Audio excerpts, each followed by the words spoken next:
Hi guys, I'm Marie. And I'm Maddie. And we're here recording Lost in the Woods. So it's just Maddie, Phoenix, and I here at home. So we have Phoenix hanging out in the bunker with us because we felt guilty leaving her upstairs by herself. And so far, it's not going super great. So we don't know how far we're going to get today. We might have to... And as in we, my mom means her. She doesn't know how long she's going to be able to handle the 5-year-old in the room with us before she panics and has to leave. We brought her a chair in here. She has my AirPods on. She's watching a movie on my phone. Thank you, Disney app.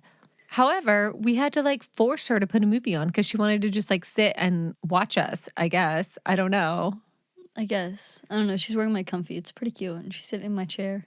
Yeah, we posted it on... Yeah, I'm talking about you. We posted it on our story when we're recording this, which would be Friday night, I think, of not this week, but last week. I don't know when this episode comes out. So it'll be Friday. It'll be about a week before this comes out, where you saw the child sitting in a chair in a comfy. That's it. Just remember that. That's today.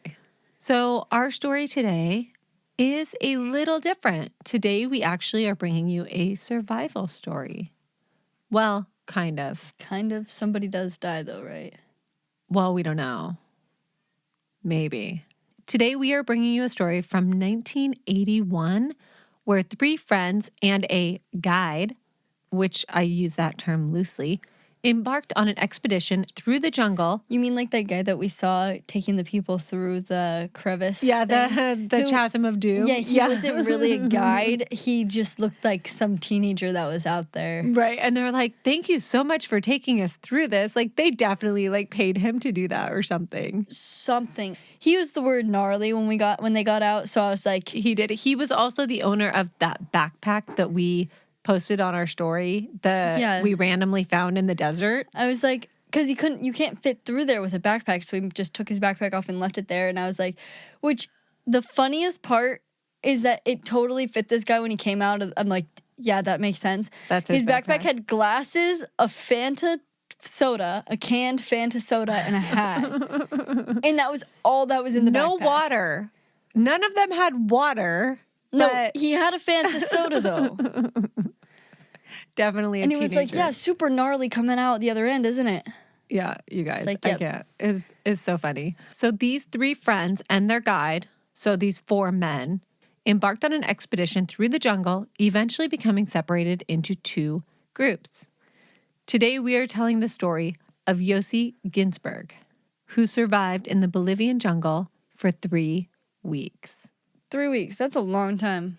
That's a really long time. And it's going to seem even longer once we get into this story. Crazy. Yossi Ghinsberg was born on April 25, 1959 in Tel Aviv, Israel. And he is 22 years old when he finds himself in Colombia. His parents were actually survivors of the Holocaust, and he was fresh out of the mandatory 3-year service in Israeli reserves. He worked several odd jobs after his service and saved up enough money to travel. He made his way to South America in search of adventure and a desire to experience the jungle. All right, so along the way, Yossi had begun traveling with a large group of vagabonds, otherwise known as mochileros. Right, which basically is backpackers. Essentially, yeah. Yes. I'm no longer saying our podcast is about missing, murdered, and backpackers. I'm saying mochileros. Okay. That's what I'm going to say. Mochilero podcast! Okay. They typically traveled through the less touristy areas of South America. The mochilero symbol of freedom was their backpack, referred to as mochila. So that was basically their symbol, was having their backpack on. Every time I wear my backpack, I just get weird looks, but I think that's because it's like twice the size of me. I was going to say, I think because they're just so big. I don't know. I'm walking through the airport, and it's like... We do get a lot of strange looks in the airport. Yeah. But most people aren't carrying giant backpacks in the airport. Most are all cute and carrying little backpacks and little purses and things like that. And we have these giant ass backpacks. In 1981, Yossi is traveling to Tequil Island, which is an island on the Peruvian side of Lake Titicaca. It's 45 kilometers offshore from the city of Puno. So he boards a boat to head to Tequil Island, and a man comes running up and is going to miss the boat. So Yossi holds the boat up for him, and this man ends up being Marcus. Marcus Stam, to be precise, who is 28 years old. He was formerly in the Swiss Reserves. He worked as a school teacher and had extensively traveled. He was actually in South America due to his ex-girlfriend. Right, and I don't know why, but I love this story. So they had been together for 9 to 10 years. However, she wanted him to expand his horizons and experience more of the world. So while Marcus was in South America, she left him for another man. Shocking. Wow. I'm really surprised by that. If my boyfriend of 9 or 10 years was like, I think that you should go travel without me and expand your horizons, I'd be like, you don't want to come with me? But even though he seemed heartbroken, he was still in good spirits, according to Yossi, and seemed to be enjoying his travels. So he spoke at least 4 languages, which was German, French, Spanish, and English. And he would do translation for various people that he would meet and see. Right, and we ran into that a lot when we were in Europe because we only speak English, but... Thank God for Gregory. Thanks, Gregory. But most of the people that we hiked with spoke multiple languages, and Gregory spoke a bunch of languages. He spoke 4 languages. So Marcus seemed to be the unofficial medic out of the lot. He was also the least experienced hiker of the group. Right, so the least experienced hiker, but kind of made up for it in speaking other languages and knowing a lot about medicine and things like that, yeah. But Yossi described him as the kindest man who never seemed to be bothered by anything. Yeah, and I think, too, when you're hiking with people, especially out in remote areas, you will trade certain characteristics for others, right? Like, there were people who hiked our speed that we didn't want to hike with. But there were people who hiked faster or slower than us that we would make exceptions for and change our speed so that we could hike with them. So it sounds like this is kind of what's happening with these two. The two got to talking on the boat and got along really well, and they decided to actually stay together. They split food and accommodation costs while on the island. That's cool. That's real cool. I like that. That is really nice when you have somebody to split those costs with because... I mean, we were able to split our costs between each other. But obviously we were hiking together. Yeah. So it was like we never had to with food, it was also really nice because we just bought food together. And we could buy more bulk food too. Mm-hmm. Like if we had a 3-day stretch where we didn't come across the town. We also shared our food with people that we saw. We did actually share our food quite a bit. Yeah. Yep. Because nobody decided to stop by stores. Yeah. Apparently. Most people just carried what they had, which was a lot of granola, protein, bars, things like that. And we actually planned our food consumption around the towns that we were passing through. Yeah, we did a lot of dropping down into the towns, so we would hike a little bit extra to get down into the town. Yep. And then we would stock up on fruit and bread and fresh food. And then you get to these little, out in the middle of nowhere areas, and people are like, is that a plum? And we're like, yeah, we're one? eating peaches and plums, and people are like, they've got their granola bar or their my beef giant jerky. baguette. I broke off I carried a giant baguette on my backpack the entire time. Yeah, so we would get a whole baguette from the bakery when we would drop into town, and then we would eat off of it for a couple days. Yeah. While talking, they exchanged their travel plans. Yossi was headed to Machu Picchu after Tequil Island, while Marcus wanted to travel to the Bolivian countryside. Marcus eventually talked Yossi into going to La Paz together. Well, in La Paz, there was a large group of mochileros. I love that word. I don't know why. I know. Okay, from all over the world, which sounds awesome. Yes, indeed.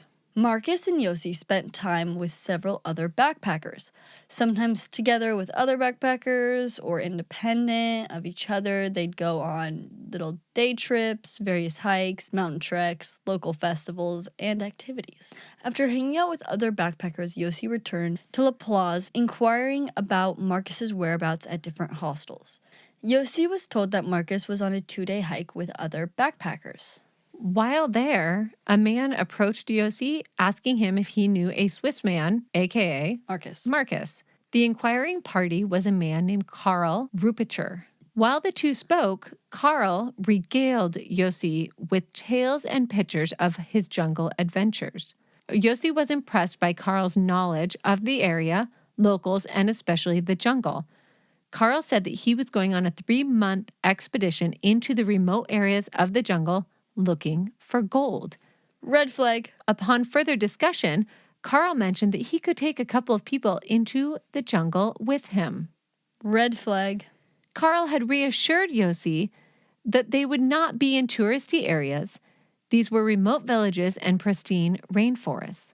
The arrangement was Yossi and the other backpackers could accompany Karl into the jungle, stay as long as they liked, and then when they were ready to leave, Karl would send one of his workers with the backpackers to guide them back to civilization.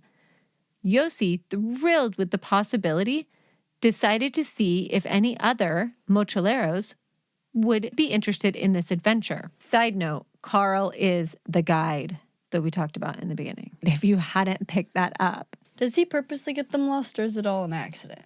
Because I feel like those were red flags to me. Him saying... Yeah, but he also, is a very smooth talker from what I've read about him, too. This is why I don't trust anybody. Yeah. We've been told multiple times that we should have a guide on certain trips or treks or hikes or areas that we go. And we've never taken one with us. We've never hired one before. But we have GPS and we do all that stuff. Exactly. So I can see the draw of wanting a guide when you don't know the area. We're back in the days before GPS, really. So all you have is maps. Mm-hmm. He wants to go on an adventure. That's his whole reason for being here. And here comes this guy who's gives him the perfect opportunity. This will be the adventure of a lifetime. So, of course, this young man is excited about the idea. So, still in La Paz, Yossi met Kevin walking around the city. Kevin. He did not know Kevin, but knew of him due to his reputation in the backpacking community. Kevin had been traveling in South America for 2 years at this point and was planning to go back home to America for Thanksgiving. After talking to Yossi and learning of the jungle expedition, he canceled his plans and decided to join in, pushing his return home until Christmas. Joke's on Kevin, though. Kevin would never make it home, correct? God, just tell me who dies. Well, it's like a bad horror movie. 2 of these men come out of the jungle, and 2 of them do not. Yossi definitely comes out, and so it's... My options are Karl, Kevin, and Marcus, right? Mm-hmm. I am either going to say, I don't think it's... Let me read the description of Kevin first before I give my guess. Kevin Gale. He is 29 years old, an American who traveled the world extensively. He was a naturalist, a photographer. He was known to take amazing photos. His reputation preceded him. He was well known in the backpacking community for feats such as being known to carry the heaviest, biggest backpack. Yeah, he was actually rumored to walk faster than the llamas up the mountainside. So his description kind of reminds me of... fucking Jose. Jose. Yeah, so Jose, you were Kevin for sure in this Oh my God, no, scenario. It wasn't even Jose. Jose was Jesus. I don't know how that man made it up the goddamn mountain so fast. It didn't make sense. There's we're hiking 4 or 5 of us, right? We're going up this mountain, whatever. We're all struggling. We all got our hiking poles. We're going. Everybody's heavy breathing up this hill. We look up at the top. There's Jose at the top. No hiking poles. His backpack's twice the size of all of ours. Oh, and side note, you guys, he actually hiked with us for a couple days and would get to the refuges hours before us and then wait for us. And then he'd be like, where have you guys been? Yeah, I got drinks for you guys. He was always our welcoming party because he would always beat us there. Because he would hike with us for the first 4 hours of the day, and then he'd kind of go off on his own. Yeah, and then he'd go up on his own pace because he was so much faster than us, and we have no idea how he did it. It's not Jose, Mom. This man was Jesus. Okay, Jesus. Okay, so It was a bonus, too, that they found Marcus in town as well. And Kevin and Marcus were good friends. So this is working out great for Yossi, right? He meets Marcus and they become good friends. And then he meets this man named Kevin who's very interested in going on the trip. And he finds out that Kevin and Marcus are good friends. And then they have Carl. And then they have Carl, this amazing guy that's going to go take them on the adventure of a lifetime. Kevin was also thrilled about all the photography opportunities that would arise. He was hoping to get photos of unexplored jungle, tribes that had never seen Europeans, wildlife, and scenery shots. Side note, his film would never make it home. He's the one that dies. It's Marcus and Yossi that make it out alive. No, it's Marcus and Kevin. Is it really the guy that makes it out alive? Please tell me he dies. Because if he drags all these men into the jungle and then he survives... Welcome to another episode of Madison Doesn't Know What's Going On. I know the story. Like, I know the very, very basis is of the fact that this man is in the jungle. I know the skin falls off it. I know gross details about this story. Okay, go. All right, Yossi brought the idea to several other backpackers. Some were interested, but ultimately it was just Kevin, Yossi, and Marcus that were joining Carl. And remember, only 2 of these men will come out of the jungle. So Kevin and Yossi talked Marcus into coming along. Marcus had met a girl and things were going well with her. He was looking forward to traveling with her after the group returned from the jungle. Yeah, and I think initially he was hesitant to go because he had just met this girl that he wanted to like spend some time with. And then they're like, let's go into the jungle for a couple months. And he's like, fine. So they had to actually talk him into it. Okay, does Marcus make it out? I don't know. Tell me it's Marcus and Yossi. A little about their guide, Carl Rupicher. I don't know. We don't know. Confident. Say it confident. Carl Rupicher. Good? Okay. He was believed to be 35 years old and an Austrian geologist. Not much is known about him. Much of what is known about Carl is believed to be fabricated. There is reason to believe that Carl is not even his real name. It's believed he was wanted by the Austrian Interpol. It's unclear why he was wanted by them, though. Possibly for being involved in radical leftist groups. Another possibility was the rumors about Carl leading other tourists into the jungle and leaving them there. It's believed he fled Europe to Bolivia with a fake passport. Carl claimed he had been in Bolivia for the last 9 years working as a geologist, mining gold, other precious metals, and antiquities, basically claiming to be a fortune hunter. An odd thing that Yossi mentioned in his book, which is called Lost in the Jungle, by the way, it's a great book, is that Carl wore cowboy boots into the jungle. That can't be comfortable to walk in. I was going to say, you're not going to give me a red flag for that one? Okay, so Yossi, Kevin, and Marcus, of course, had no idea about Carl's seedy and criminal background. So this was all learned after the fact. Yep. So things get a little strange here. Carl canceled the trip last minute. Red flag.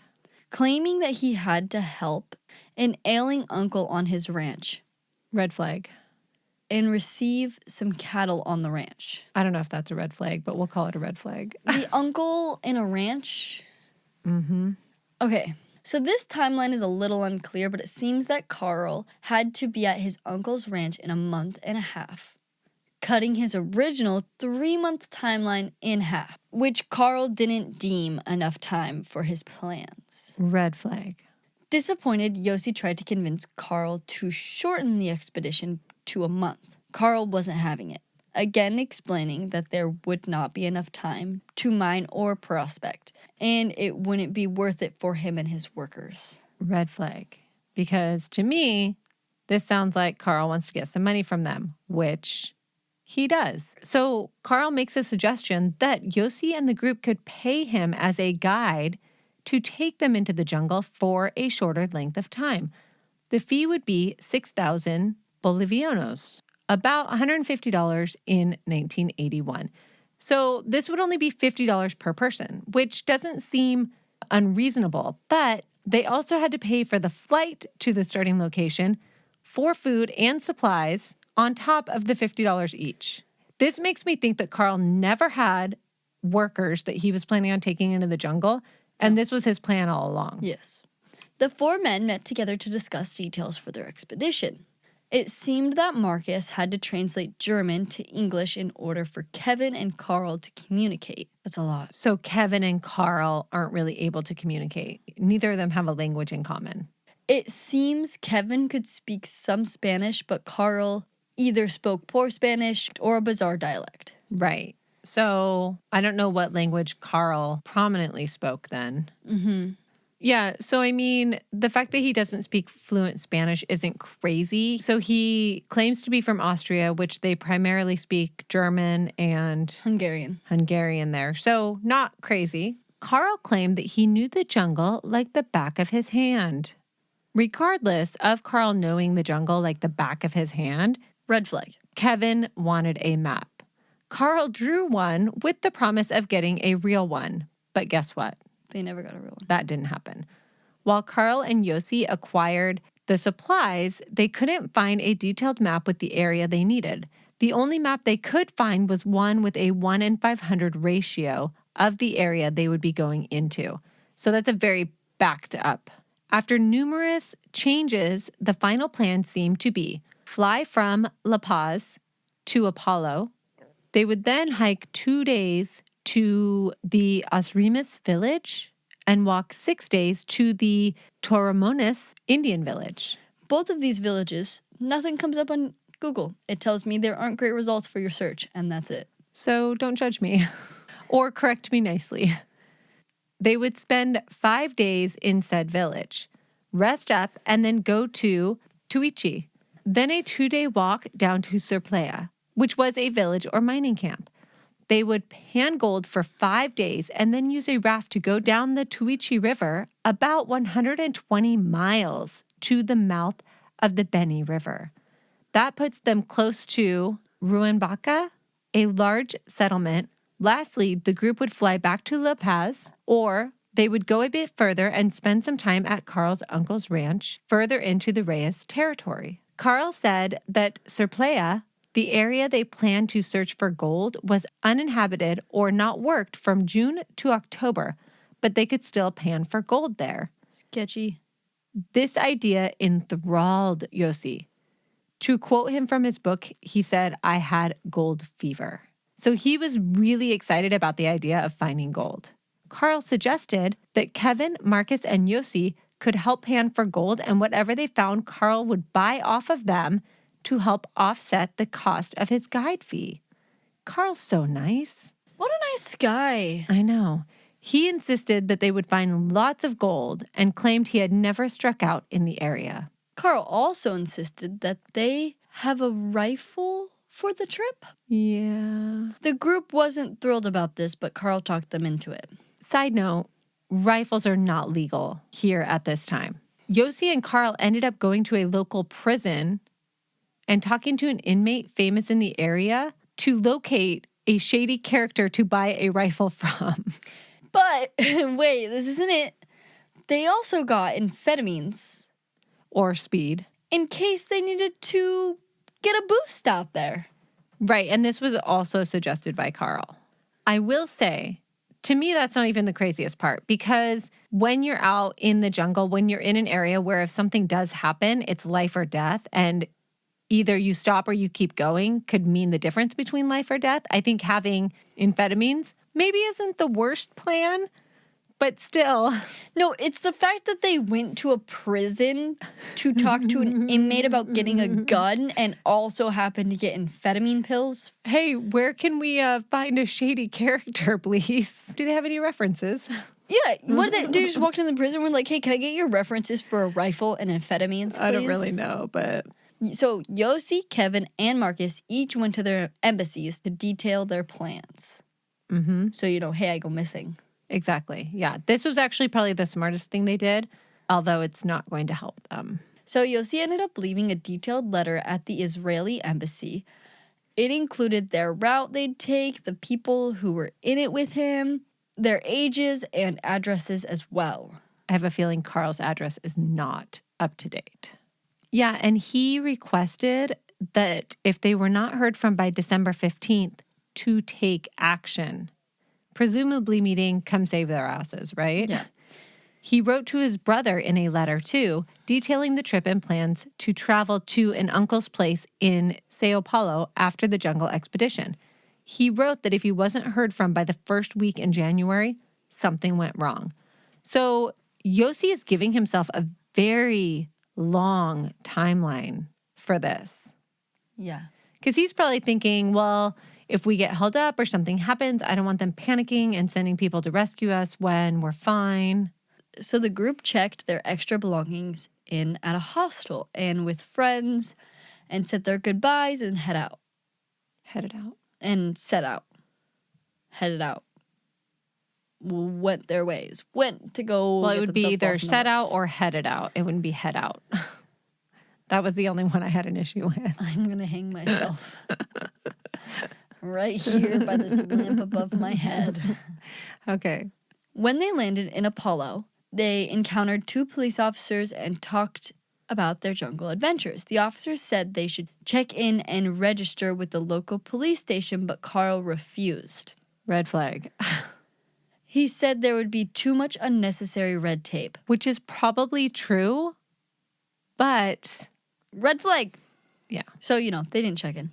Yeah. After an intense first day of hiking, the group was exhausted. First day's always the hardest. They were hoping to find a farm or ranch to stay the night at, but ended up tenting it. That night, the group woke up to a blood-curdling scream from Marcus. Carl had gotten up to relieve himself and walked past Marcus. Marcus had thought he was an animal coming to attack him. Dear God. I could completely see this happening. 100%, you're already on edge. It's your first night in the jungle. You're thinking, there are jaguars in this jungle, by the way. You're thinking something might come try and eat you. And then when somebody walks by you, you start screaming because you think they're... Can you imagine how terrified Carl must have been when he's all just trying to take a piss and Marcus is screaming? Okay, so Kevin was carrying the most out of the group. His pack included cameras and other photography gear, and it weighed about 60 pounds. No. That's a heavy backpack. At least it's Kevin carrying this gear and not Marcus, because remember, Marcus is the weakest hiker in the group. Carrying a 60-pound bag would literally murder me. I would not be able to do that. One of my favorite things to do when we group hike is to bring the handheld scale along, because a lot of us don't realize the last minute things that we put into our bag.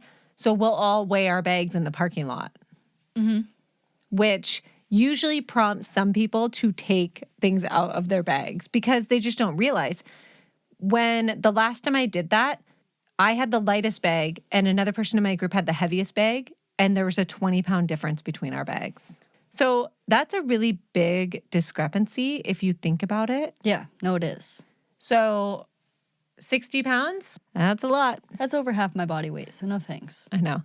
And you're only supposed to carry no more than 25% of your body weight on your back. Which I never carry more than 25% of my body weight because I never carry anything. I know. Well, I do, but it's still not more than 25% of my body weight. Because you have expensive ass lightweight gear. That's exactly why. Okay. Throughout the trip, Carl's behavior became more and more erratic. He would rant about politics, his world views, stories about himself in which the details kept changing, and he was caught in several lies. There was doubt beginning to form that he had any idea about what he was doing or where he was going. He seemed to know about hunting and did well enough. He would shoot and cook up monkeys for the group. I can promise you that that is very illegal now, and I guarantee you it was illegal in the 80s. It probably was. Later on, the group would begin to run out of food, and Carl would resort to this more often. Side note, Marcus always refused to eat the monkeys. This really bothered him for some reason. But could you imagine how terrifying that would be to already be out in the jungle? You're out in the middle of nowhere. You don't know where you are, and you realize your guide is a lying sack of shit. Allegedly. Oh, and Carl did tell one story that I find especially disturbing. So, Carl told a story about how they had eaten a man in the jungle that had died of natural causes, and even talked about how he would keep his teeth closed when drinking the brain soup so that he wouldn't get chunks in his mouth. What the fuck? No. Yum. No. No. The group stopped and stayed at several ranches along the way. At one, Carl bought a sickly dog and insisted that she come along with them. She was a German Shepherd, and Carl was sure that they could fatten her up and she would protect them from jaguars. Madison just got super concerned that they were going to eat the dog. Fatten her up? Yeah. I thought they were going to talk about eating the dog. They're not going to eat the dog, you guys, but they're not free of guilt here just yet. The dog was very sick and slowed the group down greatly, but Carl refused to leave her at any of the ranches that they passed. Because they're like, hey, Carl, maybe we should leave the dog at this ranch with these people instead of dragging it into the jungle. They ended up leaving in the jungle. They ended up leaving the dog in the jungle. Damn it, Carl. Oh, it probably died. It definitely died. I think it lived a long life. No. And it got super fat and it ate a bunch of monkeys and it's fine. No, it got scared and it probably sat there and waited and then died while waiting for someone to come back for it.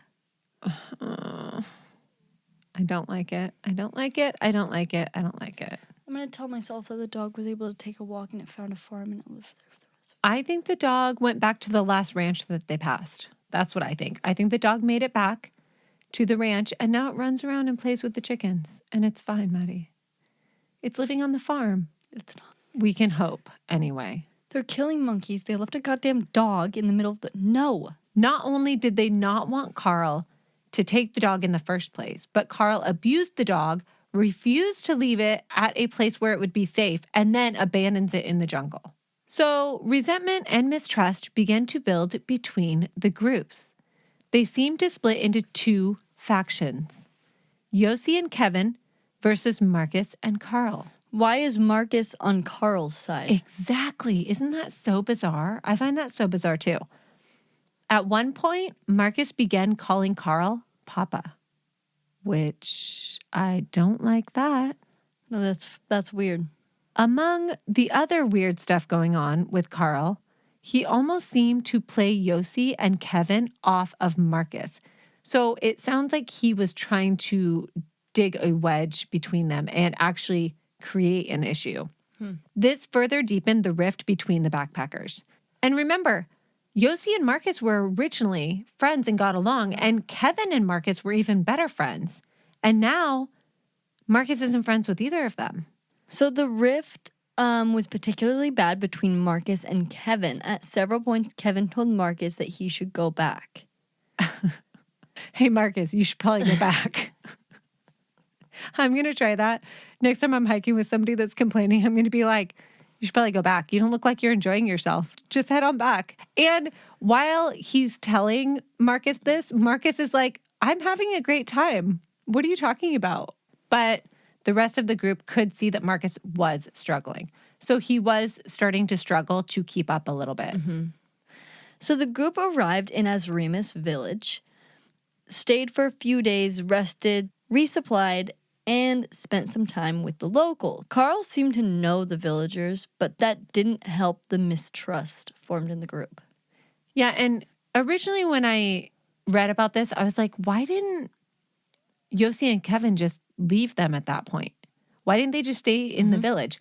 But this village is not near civilization. It's kind of in the middle of nowhere. So it's not quite that simple. Well, why wouldn't you just... Does no one know how to get back to civilization from these villages? Well, I don't know. Do they even speak the language? I mean, I don't know. But I'm guessing there was a good reason that they didn't. Or they just kept thinking it's going to get better and they kept pushing forward. I probably would have dipped out. I would have tried... We would have. If we were in a group like that, that's where we would have dipped out for sure. Oh, yeah. I would have tried to find someone in the village or a ranch or something that knew their way back to civilization and tried to get there. Mm-hmm.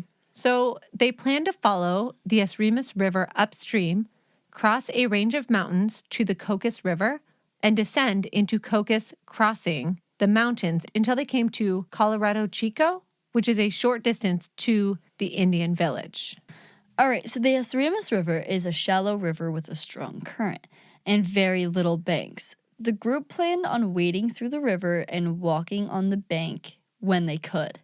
Right, which I've hiked in areas like this. It's very difficult. And also taking your boots on and off is very difficult as well. Yeah, and eventually they just all kept their shoes and socks on and got wet feet.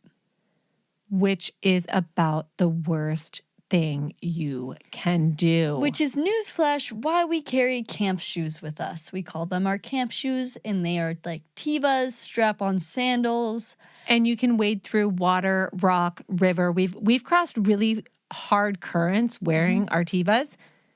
Our boots stay dry. I just hook my boots onto my backpack, or I shove them into my backpack and roll them up so they don't get wet in case I fall in. I can attest to wet shoes. That is how I lost 3 of my toenails while hiking. It was like I did like 24 miles in one day, but halfway through the day, my boots got wet, which I didn't think was that big of a deal until we started our downhill. And then because my feet were wet and because we were going such a steep descent, my toenails pounding on the toe of my shoe just did not. Oh, it was real bad. I actually thought I was going to throw up from the pain of that hike. So don't hike with wet shoes. But this did lead to Marcus getting trench foot, which happens when your feet consistently stay wet or are wet for too long. You want to talk about the symptoms, Madison? This is like... Okay, let's go. This is like what nightmares are made of. I need to go into it. I need to just talk about it real fast and then get it over with. Everybody, warning, this may be gross to you because this... yeah. Okay. I can't. Go. Okay. Typical symptoms include blistering, blotchy skin, redness, and skin tissue that dies and falls off. So basically, the skin of your feet are falling off. Cool. Sensations that can be experienced in the feet are coldness, numbness, heaviness, pain when exposed to heat, constant itching, prickliness, and tingling. These symptoms can spread to the whole foot, including toes, which makes walking excruciatingly painful, if not impossible. Worst case, gangrene and various infections will set in and potentially leading to amputation. Yep. So basically, best case scenario, your skin is falling off. Worst case scenario, they have to cut your foot off. It's fine. Great. Sounds good. Yep. Sign me up. Dude, I get a blister on the back of my foot and I feel like I'm dying when I walk. Okay, so think about that. I was thinking about that when I read this. Like, if you get a blister while hiking, especially a long distance, you feel like you're going to die. Oh my God, if I didn't have the moleskin, I literally would have died. And I was still uncomfortable even then. Obviously, Marcus's feet slowed the group's pace to a crawl. It was at this point that they began to see that Carl couldn't find the village or mining camp, and their food was starting to run low. Scary. So the plan became to make a raft, go down the Tuji River. This would give Marcus's feet some time to dry out and heal some little, very little. It's not going to be enough time. At this point, it was revealed that Carl couldn't swim. Red flag. Though he wouldn't admit it. Admit it. Admit it. Admit it. Admit it. Sounds like you're saying admit it instead of admit it. Admit it. There you go. Admit it. Admit it. Nope, you just did the G again. Why can't I put a G in it? There's no G in it. Why? So, and though he wouldn't admit it, the others were sure he was lost. Yeah, you can kind of tell when somebody's lost. So Carl got them lost. He can't swim. Yep. I'm sorry, but also if you ever want to piss anyone off, tell them that they look like someone who can't swim. Okay. It upsets people. And I thought this story was important because it does come into play later.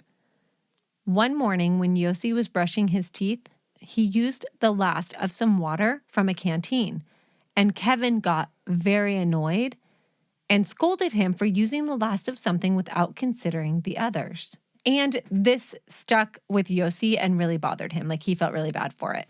Also, there's an incident where they killed a sloth, which we're not going to go into, but that does happen as well. How did they kill a sloth? I don't know. I stopped reading. I was like, nope, I don't want to know. I'm out. I don't want to know. What does sloth do to you? Sloths are low-key a little bit terrifying, especially if you put them walking into like a faster motion. They're absolutely terrifying. They are kind of terrifying. But don't kill a sloth. What is it? They can't even run from you. Sloths They're so slow. They're also really stupid. They actually fall a lot because they grab their own arm thinking it's a branch and they fall to their deaths. Great. And also sloths actually usually just die because they're too tired of hanging onto the branch and fall to their death. Oh, cool. So Kevin and Yossi could see that Marcus was not in great shape. Anybody who has no skin on their feet would be in awful shape, in my opinion. Yeah. I don't know about anyone else. And he was apprehensive about going down the river. So they decided to split up. Kevin and Yossi would raft the Tucci River and get to the next village and continue the expedition. And Carl and Marcus would hike back to their starting point. And then everyone agreed to meet back in La Paz. Now, from what I could gather, nobody was super thrilled about this idea, but this is what happened. So Carl gave Yossi and Kevin the map and warned them that they had to get to the riverbank before they hit the canyon. There was a series of rapids and waterfalls leading into the canyon that would be impassable with a raft. Yeah, and this was called St. Peter's Canyon. So they split up all the supplies and went their separate ways. So Kevin also gave Marcus most of his camera reels to keep safe in case something happened to them. Right, because Carl and Marcus were taking the easy way out. They were hiking back. They only had 3 days to go. Where Yossi and Kevin are getting ready to go down river in a handmade raft. So Kevin's like, you take the film back because I want it to make it back if I don't. They also split up all of the food, the supplies. I know that Kevin and Yossi took the machete and the amphetamine with them and the majority of the food because they had the longer route to go before they would find food. This split up also happened on December 1st. Alas, Yossi and Kevin did not make it to the riverbank, and the rapids started sucking them into the canyon. And part of why they didn't make it to the riverbank is because they couldn't find the landmarks that Carl had told them to look for. Uh-oh. Yeah. They crashed into a big rock, and Kevin jumped off and made it to shore, but Yossi did not. Kevin tried to go back for Yossi, but couldn't get to him in time. He did go over the waterfall on the raft. He could have been in the water from anywhere for a few minutes to a half hour. He really couldn't recall, but he was being rushed downstream, smashing into rocks and logs. He basically said that he was tossed around like a rag doll. He found himself on a patch of riverbank, battered and bruised, and he was able to hike down to where the raft had landed and found that the backpack was still attached. Thank God. The rice and beans were completely wet, along with everything else in the bag that wasn't in a waterproof bag. See, this is why you have a waterproof bag, so then nothing in your bag gets wet. He took inventory of the bag and then started his hike upstream to try to reunite with Kevin, thus beginning his 3-week trek alone in the jungle. Meanwhile, Kevin had tried to find Yossi from upstream. He hiked in and out of the water, running into the same problems with trench foot. He survived on eggs that he found in birds' nests and small animals he could kill, but he began to deteriorate fast. So Kevin by now was too weak to build a raft, so he found a fallen tree, pulled it into the river, and floated down the river. Right, which is kind of smart, but he literally just climbed onto it, hugged it, and floated down the river as much as he could. So, shockingly, 2 local men came across him, pulled him into their boats, and took him to their village. He got so lucky. So lucky. After a brief recovery period, Kevin was on a mission to go back and find Yossi. He had gone to the American and Israelite embassies for help. Kevin was told that it was a lost cause, but he was persistent and managed to get an airplane to fly over the area. Later, after an unsuccessful flyover, he found a local man with a boat who would take him down the river. And It was while he was at the embassy, you guys, that he learned about Carl's criminal background, which I heard because Carl is part of this group. That was one of the reasons the government was reluctant to get involved to go searching for him. They're like, we're not really interested in searching for this man. Sorry for the associates that might have been with him, but yeah. Damn. Okay, well, so now, by now, if you've learned, we all know Yossi makes it out alive. Kevin's already made it out alive, so... Okay, meanwhile, Yossi's alive, but he is in bad shape. Much of his gear was washed away with the river, and he did not have a tent, food, or water. And remember, in a lot of places, you do not want to drink the water that's available to you if you can't filter it, because you run the risk of catching something from it. Yeah, and I mean, like, when we were in Europe, they had those water spigots all over the place. That was cool, but that was on, like, a hike, so I guess that makes sense. But, like, here Right. in the Pacific Northwest, you could probably just go for it and drink from a river or stream. Yeah, I've drank from some really sketchy lakes even, because lakes are the worst. Rivers and streams are always safer, but lakes are the worst. But when I've had no choice, I have filtered and drank lake water, but I was able to filter it. One thing that he did have was a small religious book his uncle had given him. Right, and the reason he still has this is because this book was actually in a waterproof bag, because it was very valuable to him. This book was really special to Yossi. His uncle was a Holocaust survivor, and this book had been with him in the concentration camp. Crazy. The book had brought Yossi some comfort and motivated him to get out of the jungle alive. Crazy. My God. Which it's a good thing he had this book, because things are about to get really bad for Yossi. Oh, God, I'm going to give you a good warning. My eyes are actually watering right now because Maddie I'm so just grossed read out. ahead a little bit, and she's very disturbed. So Get ready. If you have children in the car, turn on your speaker real quick. Just read it. Just, I don't know. Flies. Burn your ears. maybe just skip like 15 seconds. Okay. I read flies and mosquito on this one. I don't know which one it was or if it was both, but insects had basically laid larvae under his skin, and as they grew, they began to eat their way out. He could actually feel them moving around under his skin. Yossi cut up to 14 worm-like larvae out of his skin from various areas of his body. Holy fuck. No, no, no. I'm crawling right now. I'm convinced I have something under my skin right now. To me, this particular one is almost the worst of it, but it is going to get worse. This is bad, though. I know. I am not okay with this. No. He was also covered in more bug bites than he could even count. I believe that. So on his 6th night, Yossi awoke realizing he was being stalked. Probably by a big cat. Probably a jaguar. Yeah, no, thank you. And remember, this is why Carl wanted the dog with them, because he was scared of the jaguars. It was motionless with only its tail flipping. Don't like that. And when Delilah does that, she's about to attack. And right when she starts doing that, that's when Phoenix starts screaming because the cat's going to attack her feet.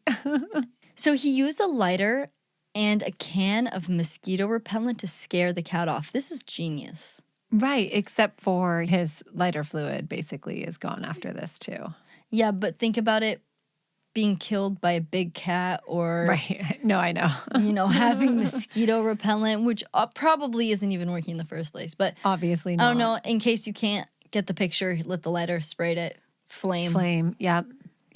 He actually rationed the beans and rice in case he met up with Kevin because he was worried that Kevin might starve. He kept thinking about using the last of the water when brushing his teeth and how upset Kevin got about it.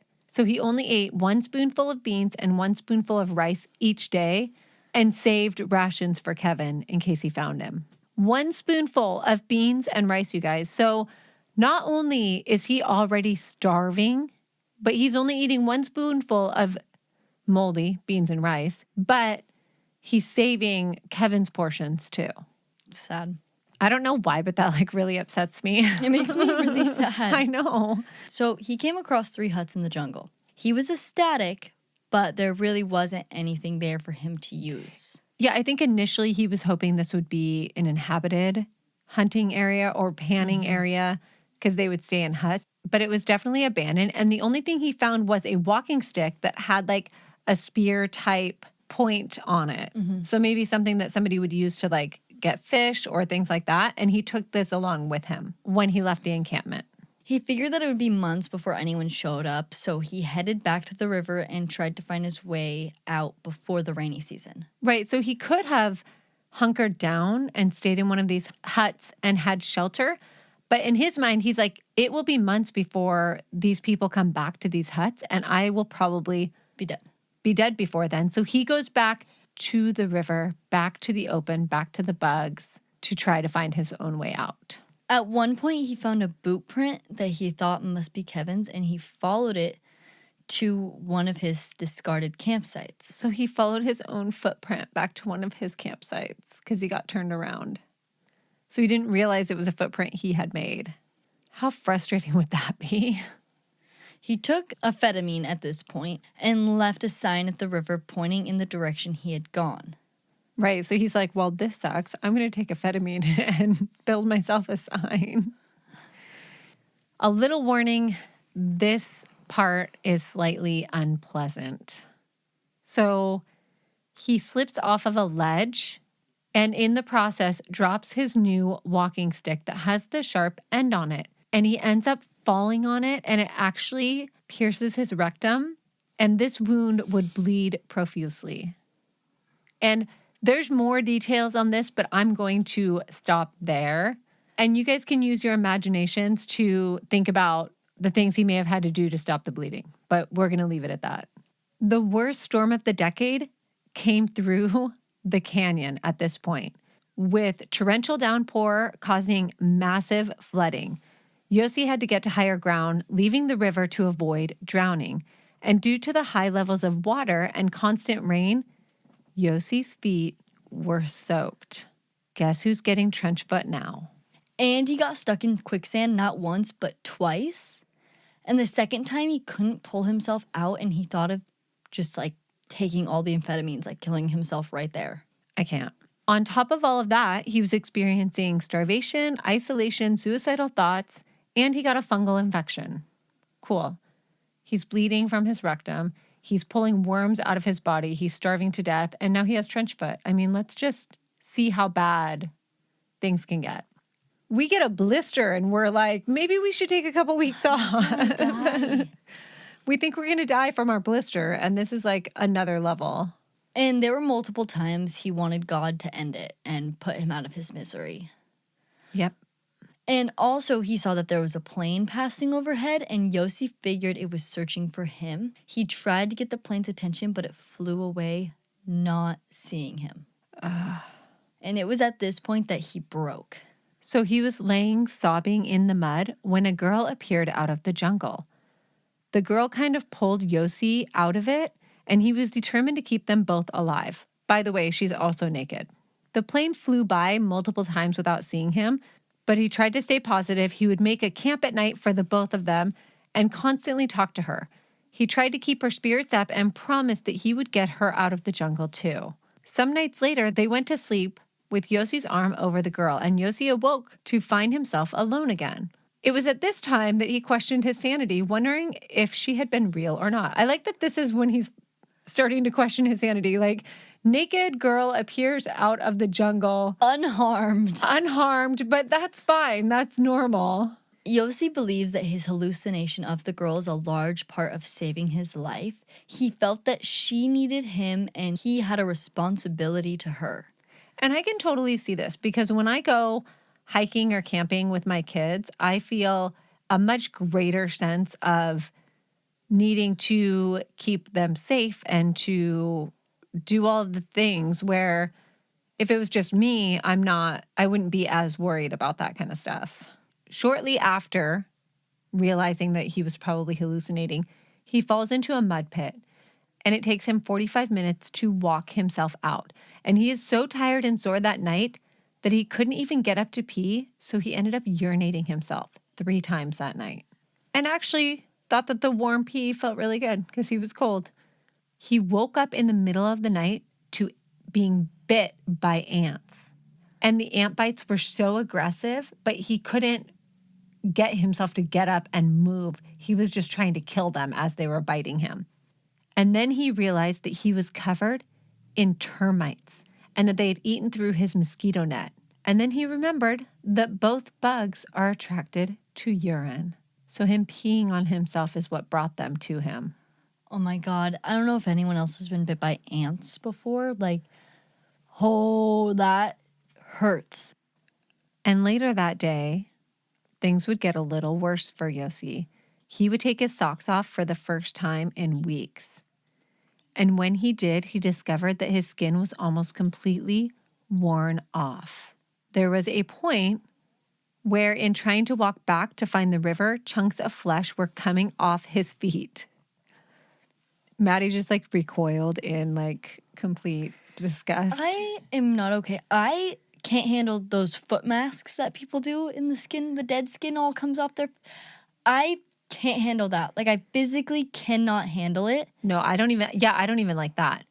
So they were completely raw, essentially stumps, which made walking literal hell on earth. And at one point, he dragged himself to a tree covered in fire ants, shaking the tree to be covered with the ants so that they'd bite him, distracting him from the pain of his rotting feet and giving him an adrenaline surge. Oh my God. Can you imagine? Yeah, the desperation there is... And wait, he also had not had a bowel movement in over a week. And every time he tried to, his rectum would start bleeding profusely again. Oh my God. I can't. Meanwhile, Kevin had made it to the nearby village of Ruenbach. He had persuaded locals to help him find Yossi. He ended up finding a local riverman, Tico Tudela, to take a small motorboat along the Tucci River, searching for Yossi. After 3 days of searching the river, the two were ready to give up and decided that this would be their last day of searching. So Yossi heard a noise different from the jungle's drone. It was a boat motor and Kevin calling his name. Yossi was froze in the spot, unable to speak, eventually dragging himself back to the river, but it was too late. The boat had passed, leaving him. I would just at this point, I would just be I'm just die. I just need to die. As he stared after Kevin turned back and saw him. Oh my God. They got Yossi into the boat and headed for the village.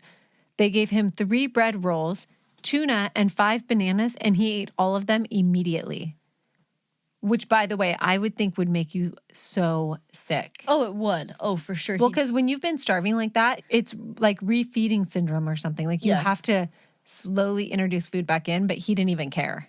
After being stranded for 3 weeks, Yossi had finally been rescued. He was almost unrecognizable, having been covered in filth, bug bites, several injuries, tattered clothes, and about 35 pounds lighter. They had to stop and camp on their way back. This is how far they are from the village. This is how far Kevin went to go find his ass. They have to stop and camp on the way back. That's how far away they are. They can't make it back. Yossi still had rice and beans in his bag for Kevin. Isn't that so sad? So sad. I don't know why, but after all of this, that just kills me. Yeah. Kills me. Kevin's actually working on a book with his story as well, and I would love to tell that story. There are points where, so he had the machete with him, and at one point he realizes that he left it somewhere, but he was so exhausted and thought he was going to die that he didn't even bother going back for it. So his story all in its own is crazy. So I was thinking we should do a mini Patreon on just his story once I get a hold of the book. Because I read Yossi's book, but I haven't found Kevin's. Yeah.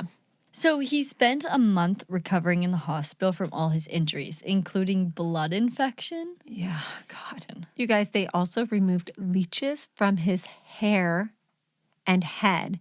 And when they cut open a bump on his forehead, they found a worm from a mosquito burrowed under his skin. No. Dude, I'm not even one to be afraid of bugs, but this is... It's too much when it's under your skin. But incredibly enough, Yossi says that he has no lasting scars, mental or physical, from his ordeal. and even stayed in the area for a couple of months after he was discharged. Yossi's family only knew that he was missing for a couple of days before he was rescued. Yeah, because he sent them those letters giving him plenty of time. Thank God. Because can you imagine if his family had known? They would have thought he was dead. When he called his dad said, "Don't you ever do anything like that ever again." And then he handed the phone over to his mother. That's all his dad had to say to him. And it was like a couple of days, Jesus. Yeah. So on his way home, he stopped at Marcus's parents' house. Yeah. To tell them what had happened and express his condolences. Marcus's mom was convinced that her son was still alive. Yossi even went looking in the village where a psychic said he would be. Which he didn't find. And Marcus's mom even went out searching for him as well. Sad. But came home without her son. 10 years after his ordeal, Yossi came back to Bolivia, helping to build and run a couple eco-lodges and bringing ecotourism back to the area. Helping to get more of the rainforest, declared a part of the Madadi National Park, and participated in many other projects around the world. Unfortunately, Marcus and Carl were never seen again. Which they were only 3 days from the village. I half think, okay, I know maybe this isn't fair to Carl, but I half think that Marcus was slowing him down too much. He killed him in the jungle and then peaced out because he already had a warrant out for his arrest. Yeah, so the fact that but Marcus not being seen again. Yeah, because I wouldn't be surprised if Carl was never seen again. But it's Marcus. So there are theories that both died in the jungle or that Carl, for some unknown reason, as my mother just said, murdered Marcus, then disappeared. But no one knows for sure. There were searches for Marcus and Carl, all which came to nothing. It's unknown why Carl approached Yossi or what his motives were for taking them out in the jungle in the first place. Yeah, Yossi kind of feels like Carl saw how young and naive he was and decided to take advantage of him. But to this day, we still don't know very much about Carl or his real identity, or even why he was wanted. So we just really don't know. Yeah, so Kevin and Yossi are still friends to this day. Yossi's book, Lost in the Jungle, was made into a movie starring Daniel Radcliffe. Yeah, and I haven't seen the movie, but I actually heard that they left some of the stuff out because they thought it just sounded too unbelievable to put in the movie. Funny. Yeah, so obviously it's dramatized, but it's a movie. What do we expect? I heard it's good, but I haven't seen it. I haven't seen it either. The book is really good, though. I highly recommend the book if you guys have some time. Like, hearing it from Yossi's perspective is really kind of amazing. And we'll post pictures of all of them in our post, too. So it's pretty crazy. Look at the pictures. They should be posted on our social media. We're also going to pop on over to Patreon and talk about the most disturbing things that we found in this case. Maddie's going to puke, I think. I'm not feeling good after recording that. Also, we have a huge shout out to give to one of our listeners, Caitlin Sinclair, who helped us with the research on this episode. You're amazing, and we so appreciate your work. Loved this story. I loved it. It was awesome. Thank you so much. Yeah, you're amazing. Literally, we would not be able to do this without the help right now, you guys. We are so grateful for everybody who has stepped up to help us out. You guys are amazing. And then we have 2 new Patreons to tell you about. We have Amy Kilgore, or Kunaiper, as she will be soon. Congratulations on getting married. We also have Joe Matthewson. Thank you, Joe. And both of them actually signed up for the annual membership, which is amazing. Yeah, thank you, Amy, and thank you, Joe. We really appreciate you guys listening and supporting us, and all of our Patreons. You guys are amazing. Yeah, for sure. Thank you for listening. Go follow us on our social medias at Lost in the Woods Podcast. Yeah, share us on your stories, all that fun stuff. And let us know what you guys think about this case. Or if you have any theories about Carl and Marcus. Or perhaps his real identity. Yeah, let us know. We're kind of curious about that too. All right. Thanks, you guys, and we will talk to you next week. Bye.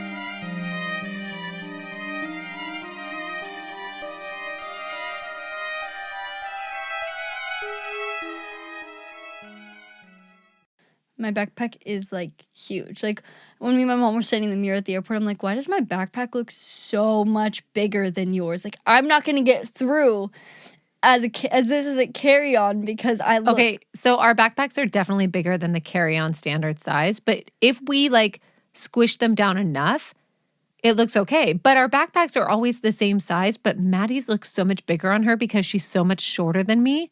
So it like sticks up above her head more than me, and I'm like, make it smaller.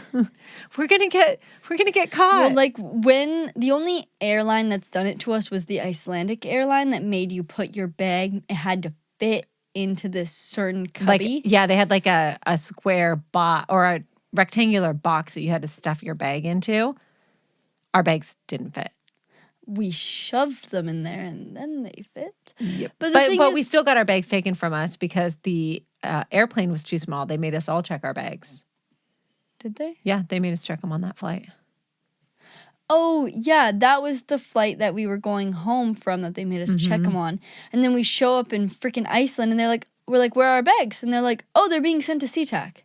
We're like, we're not going to SeaTac today. We're going to be here for a full 24 hours. And we had nothing. Nothing. Yeah. Because they made us check all our bags. So we didn't have our suitcases or our backpacks. And we're like. Yeah, it was super fun. Anyway, it's like you either don't talk at all or you just like keep interrupting with random shit throughout the whole thing. I can't. I don't know. You get to pick your poison. Pick your poison. I can't take You it. want interrupting Maddie or you want sleepy Maddie? Because I only do those two things. I would like in between Maddie, please. In between Maddie doesn't exist. I would like consistent Maddie, please. There is no consistency here. Obviously. Okay.